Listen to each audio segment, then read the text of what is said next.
Salam, heç fikirləşmisiniz, dünyanın o başında olan dostunuzla online oyunu heç bir gecikmə olmadan necə oynuyorsunuz? Və ya bank tətbiqiniz istər gecə olsun, istər səhər, həmişə necə işləyir?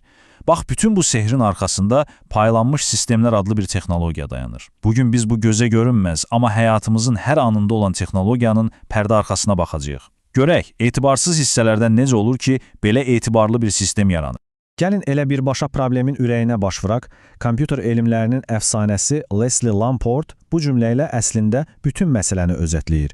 Bir anlıq təsəvvür edin, haradasa heç adını belə eşitmədiyiniz bir serverdə yaranan problem sizin telefonunuzdakı tətbiqin işləməməsinə səbəb olur.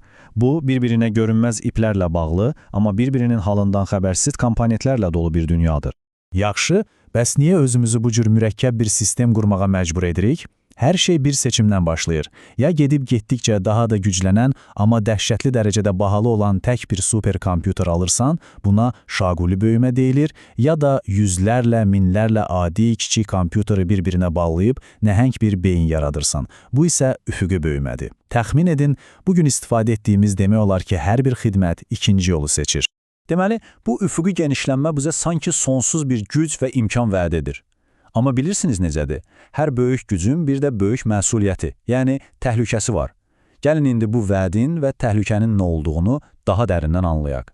Bax, bu sual paylanmış sistemlər sahəsində çalışan hər bir mühəndisin gecələr yuxusuna haram qatan o fundamental sualdır. Hər an sıradan çıxa biləcək hissələrdən heç vaxt sıradan çıxmayan bir bütünü necə yaratmaq olar? Bu bütün sahənin əsas missiyasıdır.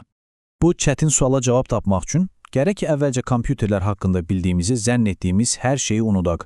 Çünki paylanmış sistemlər başqa bir kainatda öz fizika qanunları ilə işləyir və bu qanunlar bizim gündəlik təcrübəmizə tamamilə ziddir. Biz normalda necə düşünürük? İnternet var da, işləyir. Amma reallıq tam başqadır. Paylanmış sistemlər dünyasında şəbəkəyə heç vaxt güvənmək olmaz. Kabellər qırılır, siqnallar itir, heç bir şeyə zəmanət yoxdur.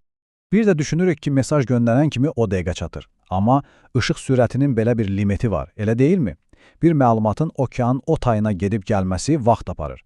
Bu, səyahət vaxtı, yəni gecikmə, sıfır deyil və heç vaxt da olmayacaq. Yaxşı, bəs zaman? Bütün kompüterlərin eyni vaxtı göstərdiyini düşünə bilərsiniz, amma əslində minlərlə kompüterin saatını saniyənin milyonda biri dəqiqliyi ilə eyniləşdirmək inanılmaz dərəcədə çətin bir məsələdir. Hər kəsin öz vaxtı var. Və ən kritik fərziyyə, hər kəsin eyni məlumata sahib olması. Yəni, mən sosial şəbəkədə statusumu yeniləyəndə, o dəqiqə dünyanın o biri ucundakı dostum onu görür. Xeyr, qısa bir müddət üçün də olsa, iki fərqli yerdə iki fərqli reallıq mövcud olur. Deməli, əlimizdə nə var? Qırıq-qırıq bir şəbəkə, hərəsi öz vaxtı ilə yaşayan kompüterlər və fərqli məlumatlar. Tam bir xaos. Yaxşı, bu xaosun içindən nizam-intizamı, etibarlı bir ünsiyyəti necə yarada bilərik? Kaş ki, hər şey şəkildəki kimi sadə olsaydı, hə? A düyməni basır, mesaj B-yə çatır. Mükəmməl. Amma reallıqda o mesaj kosmosa da uça bilər, eyni mesajdan 2 dənə də gedə bilər, ya da cümlənin sonu əvvəlindən qabaq çata bilər. Bax, bu xaosu idarə etmək üçün biz də biraz hiləyə əl atırıq. Bir protokol, yəni qaydalar toplusu yaradırıq.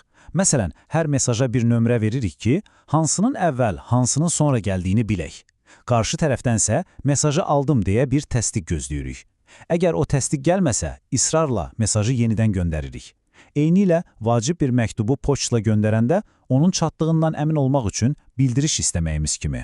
Bu qəribə səslənən söz, idempotentlik, əslində super vacib bir ideyadır. Qısacası, bir əməliyyatı bir dəfə də etsən, 100 dəfə də etsən, nəticə dəyişməməlidir. Məsələn, hesabı 10 manat köçür əmrini 2 dəfə göndərsəniz, hesaba 20 manat köçürülməməlidir. Elə deyilmi? Bax, idempotentlik bunun qarşısını alır. Təkrarları təhlükəsiz edir. Yaxşı, mesajlaşma problemini həll etdik. Super. Amma bir problem də var axı. Bəs danışan adamların özü yoxa çıxsa? Yəni, söhbətin ortasında kompüterlərdən biri sadəcə sönüb getsə nə olacaq? Bu da bizi problemin növbəti qatına gətirir. Bunun üçün sistemin sanki gözləri və qulaqları olmalıdır ki, iştirakçılardan biri yoxa çıxanda dərhal xəbər olsun. Bax, bu vacib işi görən komponentə xəta aşkarlayıcısı deyirik. O, sistemin keşikçisidir. Amma işin ən maraqlı, həm də ən qorxulu tərəfi odur ki, bütün xətalar eyni deyil. Bəzən bir kompüter sadəcə sönür və susur. Bu sadə haldır. Amma bəzən kompüter sıradan çıxmır, əksinə dəli olur. Yalan məlumatlar göndərməyə, sistemi çaşdırmağa başlayır. Buna Bizans xətası deyilir. Komanda yoldaşınızın sadəcə işə gəlməməsi bir şeydir, amma onun qəsdən layihəni sabotaj etməsi tamam başqa bir şeydir. Bax, ikinci hal ilə mübarizə aparmaq çox daha çətindir. Bəs bu keşikçilər necə işləyir? Əslində, çox sadə üsullarla. Məsələn, vaxtaşırı bir-birlərinə "Hey, ordasan" deyə kiçik mesajlar göndərirlər. Ya da hər kəs müntəzəm olaraq "Mən buradayam, mən sağam" deyə qışqırır. Buna da ürək döyüntüsü deyilir. Kiminsə səsi bir müddət gəlməyəndə başa düşürlər ki, problem var. Əla. Deməli artıq həm etibarlı danışa bilirik, həm də kimin sıradan çıxdığını bilirik. Hər şey mükəmməldir, elə deyilmi? Kaş ki. Amma təəssüf ki, elə deyil. Çünki paylanmış sistemlər dünyasının da öz amansız fizika qanunları var. Və bu qanunlardan ən vacibi deyir ki, hər şeyə eyni anda sahib ola bilməzsən. Bir seçim etməlisən. Bax, bu seçim etmə məcburiyyəti bizi bütün paylanmış sistemlərin demək olar ki, konstitusiyasına gətirib çıxarır. Məşhur JEP teoremi.